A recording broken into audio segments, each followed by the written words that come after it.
Kampo General Malvar, lungsod ng Batangas.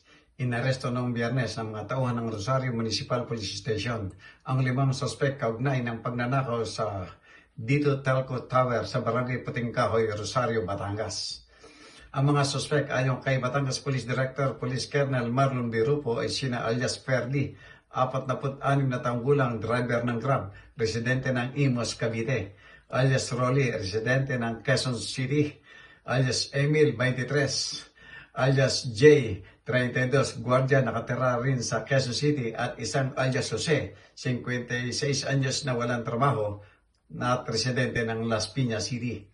Sa investigasyon, napagalamang dakong alas 11:45 ng umaga, nakatanggap ang mga pulis Rosario ng tawag mula sa area supervisor ng Dito Telco Tower na nagulat tungkol sa nasabing pagnanakaw at mabilis namang nagresponde. Ayon sa supervisor, pumasok ang mga suspek sa gusali, sinira ang rectifying cabinet gamit ang bolt cutter at kinuha ang mga baterya.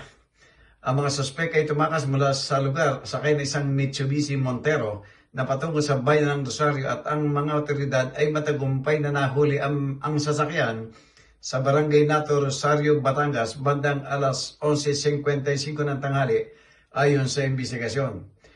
Na-recover mula sa mga suspek ang sasakyan, 2 tiyonsyong batteries, 5 piraso ng 6 GDE batteries na may kabuuang tinatayang halaga na 570,000 pesos, bolt cutter, grinder at iba pang mga gamit.